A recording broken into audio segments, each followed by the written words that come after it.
El Sanedrín, Tribunal Supremo en tiempos bíblicos, el juicio de Jesús ante el Sanedrín. Introducción. El Sanedrín fue la máxima autoridad legal y religiosa judía en la época del Segundo Templo, y su influencia marcó profundamente tanto el judaísmo como el cristianismo naciente, por lo que es importante explorar sus orígenes históricos, estructura y funciones, así como su presencia en textos bíblicos y su legado histórico. La estructura de la exploración histórica del Sanedrín se divide en 4 periodos: orígenes antiguos, periodo del Segundo Templo, época de Jesús y transformación rabínica, lo que permite comprender su evolución y consolidación como institución fundamental en la historia judía. El término Sanedrín deriva del griego Sinedrion, que significa asamblea o consejo, y se adaptó al hebreo como Sanedrín durante la época helenística, reflejando la influencia griega en las instituciones judías tras las conquistas de Alejandro Magno. En la perspectiva tradicional vincula el Sanedrín directamente con Moisés y los 70 ancianos, considerándolo una institución de origen divino, mientras que la perspectiva histórica sitúa su origen formal en el periodo helenístico, generando una tensión interpretativa entre la evidencia histórica y la tradición religiosa. Orígenes y desarrollo histórico temprano. En el periodo persa, existía un consejo de ancianos judíos que sentó las bases para el posterior desarrollo del Sanedrín, combinando funciones religiosas y civiles, y se menciona los libros de Esdras y Nehemías como órgano consultivo y administrativo. En los orígenes históricos del Sanedrín se remontan al periodo persa, con primeras formas de consejo de ancianos con autoridad limitada, y se formalizó bajo influencia griega en la época helenística, consolidándose como institución central en la época asmonea y alcanzando su forma clásica en el dominio romano. La Gran Asamblea es considerada una institución legendaria que habría funcionado tras el regreso del exilio babilónico, y se le atribuye la recopilación de libros bíblicos y establecimiento de oraciones, lo que la convierte en una precursora importante del Sanedrín. El Sanedrín, como institución judía, jugó un papel fundamental en el desarrollo normativo del judaísmo, estableciendo normas religiosas y prácticas fundamentales que conectaban el pasado con el futuro, y representaba el eslabón entre los profetas y el Sanedrín plenamente desarrollado. En el período postexílico, el Consejo de Ancianos estaba compuesto por una diversa gama de miembros, incluyendo sacerdotes, escribas y jefes de familias prominentes, lo que permitía una representación de diversos sectores de la sociedad judía, y desempeñaba funciones judiciales, como resolver disputas internas y aplicar la ley mosaica en asuntos cotidianos. Durante el período helenístico, el Sanedrín experimentó una influencia cultural griega, con la introducción de estructuras de gobierno helenísticas por la administración ptolemaica, lo que llevó a una formalización institucional y un desarrollo jurídico, con una ampliación de su jurisdicción y la codificación de sus procedimientos legales. Bajo el dominio de los asmoneos, el Sanedrín alcanzó su mayor expansión de poder, funcionando como consejo asesor del gobernante asmoneo y máximo tribunal religioso, y su composición social incluía a la aristocracia sacerdotal, la élite económica, intelectuales religiosos y ancianos tribales, quienes aportaban riqueza, prestigio, recursos y conocimientos. En la transformación del Sanedrín bajo el dominio romano se caracterizó por la conquista de Pompeyo en 63 a.C., la relación con Herodes el Grande, quien redujo su poder político, y la restricción judicial, que limitó su capacidad para imponer pena capital, y se concentró en la interpretación de la ley y la regulación de la vida judía. Estructura y composición. En la estructura jerárquica del Sanedrín incluía al sumo sacerdote como presidente y máxima autoridad, al vicepresidente como segundo al mando y asesor principal, al consejo de sabios como miembros regulares con derecho a voto, y a los escribas y asistentes como personal de apoyo sin voto decisivo. El sumo sacerdote desempeñaba un papel dual, combinando liderazgo religioso y judicial, y era intermediario entre Dios y el pueblo, pero bajo el dominio romano, el cargo se volvió políticamente designado, perdiendo independencia y legitimidad tradicional, y fue dominado por dinastías sacerdotales como Boetus y Anás. El Sanedrín estaba compuesto por 71 miembros, un número basado en el fundamento bíblico de Números 11, 16 y 17, que representaba la totalidad del pueblo en sus líderes, y se consideraba divinamente inspirado, simbolizando la conexión con el pasado y la autoridad divina. El número 70 tiene un simbolismo numérico en la tradición hebrea, representando la plenitud y las 70 naciones del mundo, mientras que el miembro adicional, el número 71, representa a Moisés o al líder designado por Dios como presidente del Sanedrín. La composición del Sanedrín varió a lo largo de la historia, y no siempre tuvo exactamente 71 miembros, ya que el tamaño pudo cambiar con circunstancias políticas, y la tradición fijó el número ideal posteriormente. En los saduceos, que representaban a la aristocracia sacerdotal, se centraban en el templo y controlaban el sacerdocio y los rituales del templo, y su autoridad dependía del sistema sacrificial, además de ser conservadores textuales y rechazar creencias en resurrección y ángeles. En los fariseos, por otro lado, desarrollaron un sistema de interpretación legal que permitía adaptar la Torá a nuevas circunstancias, y creían en la Torá oral como complemento esencial de la Torá escrita. Los escribas desempeñaban una función importante en el Sanedrín, ya que eran expertos textuales, especialistas en copia e interpretación de textos sagrados, y proporcionaban opiniones basadas en precedentes escritos, además de transmitir conocimiento religioso a nuevas generaciones. Los ancianos, que representaban a familias influyentes, derivaban su poder de linajes antiguos y representaban la continuidad con el pasado tribal de Israel, y su influencia combinaba riqueza y prestigio familiar. Para ser miembro del Sanedrín, se requerían conocimientos legales, linaje apropiado, cualidades morales y madurez y experiencia, y el procedimiento de nombramiento involucraba la identificación de candidatos, la evaluación de conocimientos, la verificación de antecedentes y la ceremonia de ordenación. Funciones, competencias y procedimientos. El lugar de reunión del Sanedrín era la Cámara de Piedras Labradas, ubicada en el complejo del templo, lo que conectaba el área sagrada con zonas accesibles al público y proporcionaba una ubicación estratégica para el funcionamiento del tribunal. El Sanedrín, el Tribunal Supremo en tiempos bíblicos, tenía un diseño funcional en forma semicircular que facilitaba el debate, con asientos dispuestos jerárquicamente según rango, aunque la estructura exacta sigue siendo tema de debate debido a la falta de evidencia arqueológica concluyente.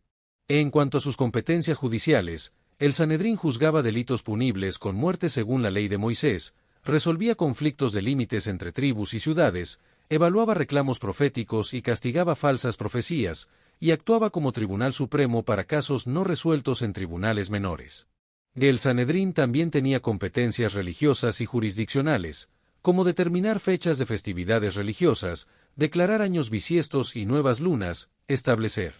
normas sobre pureza e impureza, supervisar prácticas relacionadas con el templo, emitir resoluciones sobre puntos ambiguos de la ley y adaptar antiguos preceptos a nuevas situaciones. Bajo el dominio romano, el Sanedrín tenía limitaciones en cuanto a la pena capital, asuntos políticos y impuestos internos, pero mantenía una amplia autonomía en cuestiones religiosas y civiles internas. En cuanto a la pena capital, la Torá prescribe la pena de muerte para varios delitos, y el Sanedrín era responsable de aplicar estas leyes con máxima cautela, requiriendo testimonio de 2 testigos impecables y numerosas salvaguardas procesales, aunque Roma retiró el derecho de aplicar pena capital alrededor del 30 AC. En los procedimientos judiciales del Sanedrín incluían la presentación del caso, el interrogatorio de testigos, la defensa del acusado, la deliberación y la votación y veredicto, con una mayoría simple para absolver y una mayoría calificada para condenar. El Sanedrín en las fuentes bíblicas. El Sanedrín es mencionado en las fuentes bíblicas, como la Torá, los Evangelios y los Hechos de los Apóstoles, y también en el Antiguo Testamento, en libros como Números, Deuteronomio, 2 Crónicas y Esdre, y en los libros históricos, como los libros de los Reyes. Los miembros del Sanedrín mencionados en las fuentes bíblicas incluyen a José de Arimatea y Nicodemo, y también se mencionan las comparecencias de Pedro, Juan y Pablo ante el Sanedrín. En la aprobación del Tribunal Supremo en tiempos bíblicos se basa en la combinación de jueces y sacerdotes, distinguiendo entre asuntos del Señor y asuntos del Rey, lo que anticipa la dualidad de funciones del futuro Sanedrín. El pasaje de Números 11, 16 y 17 describe cómo Dios ordena a Moisés seleccionar 70 ancianos que recibirían parte del Espíritu dado a Moisés, ayudándolo a gobernar al pueblo y aliviando la carga de liderazgo único, lo que se considera el origen divino del Sanedrín. En la tradición rabínica ve en este pasaje el establecimiento de la legitimidad religiosa histórica del Sanedrín, que combinaba liderazgo político y espiritual, y recibió inspiración divina para profetizar. En textos proféticos como Jeremías 26, Ezequiel 8, 1 y Isaías 3, 2 y 3, se mencionan estructuras similares a un tribunal formal, con la participación de sacerdotes, profetas y ancianos, que reflejan la estructura de liderazgo de Jerusalén preexílica. En los Evangelios, el Sanedrín se presenta principalmente en relación con el juicio de Jesús, que se llevó a cabo de manera irregular, violando la ley judía en varios aspectos, como el juicio nocturno, la rapidez excesiva, la fecha inapropiada, los cargos confusos y el testimonio inducido. El juicio de Jesús ante el Sanedrín se llevó a cabo en varias etapas, incluyendo el arresto nocturno, el juicio preliminar ante Caifás, la sesión formal al amanecer y el traslado a Pilato, quien carecía de autoridad para ejecutar a Jesús. En el libro de los Hechos, el Sanedrín se menciona en varios capítulos, como el capítulo 4, donde Pedro y Juan comparecen ante el Sanedrín, y el capítulo 5, donde Gamaliel aconseja cautela al Sanedrín, salvando a los apóstoles de una sentencia más severa, y el capítulo 23, donde Pablo aprovecha divisiones internas en el Sanedrín para enfrentar a fariseos contra saduceos. En la estrategia de Pablo ante el Sanedrín evidencia tensiones en la institución, y como exdiscípulo de Gamaliel, conocía perfectamente su funcionamiento y aprovechó las tensiones teológicas entre facciones para mencionar la resurrección y enfrentar a fariseos contra saduceos. Pablo también utilizó su ciudadanía romana para limitar el poder del Sanedrín, y el tribuno intervino para evitar violencia, lo que finalmente llevó a Pablo a apelar al tribunal imperial y trasladar su caso fuera de la jurisdicción local. Fuentes no bíblicas y sanedrines locales. Existen fuentes históricas no bíblicas que mencionan al Sanedrín, como Josefo, los manuscritos del Mar Muerto y la literatura rabínica, que aportan perspectivas complementarias sobre esta institución y su funcionamiento. Josefo describe el Sanedrín como un órgano gubernamental con autoridad limitada bajo Roma, y menciona deliberaciones durante la rebelión, revelando divisiones internas sobre política hacia Roma, y utiliza términos como consejo, senado y gerousia para describir la institución.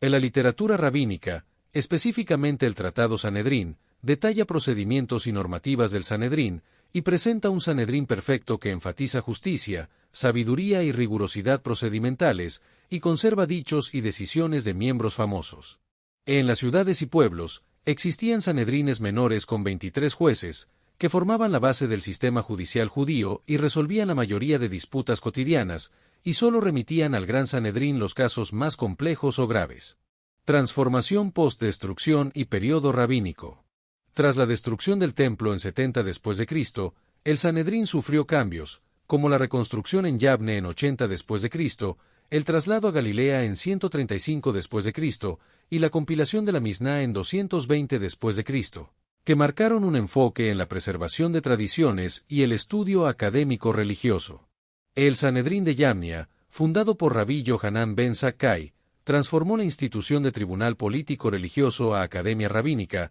priorizando el estudio sobre el poder político, y se convirtió en un centro importante para la preservación del judaísmo tras la catástrofe del templo. El judaísmo desarrolló un enfoque basado en la oración y el estudio, lo que compensó la pérdida del sistema sacrificial, y logros fundamentales como la estandarización de la liturgia, la fijación del canon bíblico hebreo, el comienzo de la codificación de la ley oral y la creación de un modelo portabel de identidad judía. El Sanedrín experimentó una transformación en el período rabínico, pasando de ser un tribunal político-religioso centrado en Jerusalén y el templo a convertirse en un consejo de transición después de 70 después de Cristo, y finalmente evolucionando hacia una institución académica enfocada en la preservación y desarrollo de tradiciones.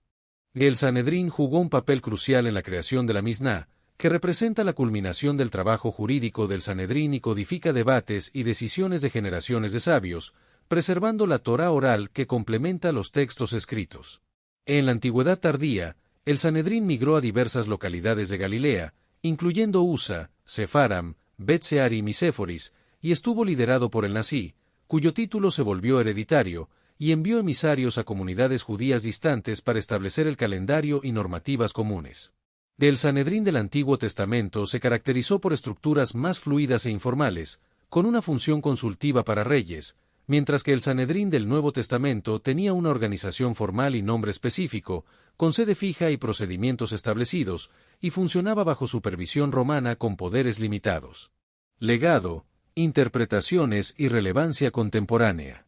A lo largo de la historia, el Sanedrín ha sido representado frecuentemente en el arte occidental, generalmente en el contexto del juicio de Jesús, y ha sido interpretado de diferentes maneras por los padres de la Iglesia y en la era medieval, a menudo con connotaciones antisemitas. La autoridad del Sanedrín finalmente se transmitió a textos canónicos, como la Misná y el Talmud, que reemplazaron al Sanedrín vivo, y el cargo de Nasí fue abolido en 425 después de Cristo por el Imperio Bizantino.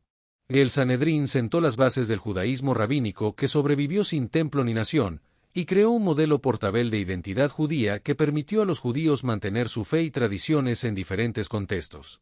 El Sanedrín es una institución que ha sido objeto de estudio y debate a lo largo de la historia, con interpretaciones judías que varían desde su idealización como institución perfecta en el período rabínico temprano hasta su evaluación académica en la era moderna. La imagen del Sanedrín en la cultura popular es diversa, con representaciones cinematográficas que a menudo lo muestran como un antagonista unidimensional, mientras que la literatura bíblica ficcional y los documentales históricos ofrecen perspectivas más matizadas y equilibradas. El legado jurídico del Sanedrín es significativo, ya que estableció protecciones procesales avanzadas para su época, como la presunción de inocencia y el derecho a defensa, y desarrolló métodos hermenéuticos sofisticados que permitieron adaptar leyes antiguas a nuevas circunstancias. A lo largo de la historia, ha habido intentos de reinstaurar el Sanedrín, como el intento de Napoleón en 1807, el de Rabbi Jacob Berab en 1538, y la iniciativa de 2004 en Israel, aunque estos esfuerzos han enfrentado desafíos y tensiones entre visiones religiosas y seculares del Estado.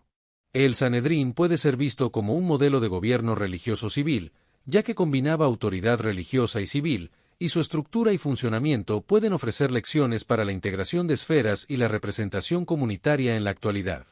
La institución del Sanedrín ofrece lecciones importantes para hoy en día, como la importancia de protecciones judiciales y la necesidad de equilibrar justicia y misericordia, y su legado continúa influyendo en el derecho judío actual y en la identidad judía moderna. La relevancia contemporánea del Sanedrín se refleja en su capacidad para inspirar debates sobre la relación entre el Estado y la religión, y su estructura y funcionamiento pueden ser vistos como un referente en discusiones sobre la identidad judía moderna y la relación entre la religión y el Estado. El liderazgo colegiado del Sanedrín se basaba en la deliberación colectiva, lo que prevenía la concentración excesiva de poder y permitía la adaptación interpretativa para mantener tradiciones relevantes en nuevos contextos. La capacidad del Sanedrín para combinar conservación con innovación y facilitar el diálogo interreligioso es destacable, ya que su estudio puede iluminar las raíces compartidas del cristianismo y el judaísmo. El Sanedrín tiene un legado duradero con influencia persistente en el derecho y la teología, y su transmisión textual se ha preservado a través de la literatura rabínica, como el Tratado Sanedrín de la Misná y el Talmud. La institucionalidad ejemplar del Sanedrín se refleja en su modelo sofisticado de administración de justicia, y su adaptabilidad histórica le permitió evolucionar según las circunstancias, lo que demuestra una complejidad histórica más matizada que los estereotipos tradicionales. Recursos y preguntas para el estudio. Para profundizar en el estudio del Sanedrín, se pueden consultar fuentes primarias como las obras de Flavio Josefo y los textos del Nuevo Testamento, así como investigaciones históricas modernas, arqueología del período del Segundo Templo y análisis del derecho judío antiguo. En los recursos audiovisuales, como documentales históricos y reconstrucciones virtuales de Jerusalén antigua, también pueden ser útiles, al igual que los cursos en línea especializados y los recursos en Internet, como bases de datos de textos judíos y archivos digitales de manuscritos. El estudio del Sanedrín plantea preguntas y debates interesantes, como la influencia del contexto político en su evolución, los aspectos valiosos del sistema judicial del Sanedrín que podrían ser aplicados hoy, y la forma de conciliar las diferentes fuentes históricas sobre esta institución. El Sanedrín fue el máximo tribunal religioso y civil de Israel en tiempos bíblicos, compuesto principalmente por sacerdotes, escribas y ancianos. Su responsabilidad era juzgar conforme a la ley de Dios. Sin embargo, durante el ministerio de Jesús, este tribunal se corrompió por intereses políticos y religiosos, llevando a cabo un juicio injusto contra el mismo Hijo de Dios. Cuando Jesús fue presentado ante el Sanedrín, los líderes religiosos, cegados por la envidia y el deseo de preservar su poder, rechazaron al Mesías prometido. A pesar de las claras evidencias de sus milagros, su cumplimiento de las profecías y su enseñanza llena de autoridad, el Sanedrín decidió condenarlo. Esta historia nos recuerda un principio eterno: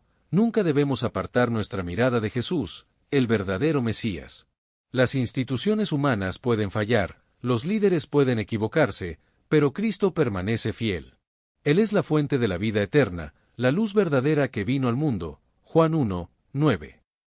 Hoy, como creyentes, somos llamados a fijar nuestros ojos en Jesús, el autor y consumador de la fe. Hebreos 12, 2.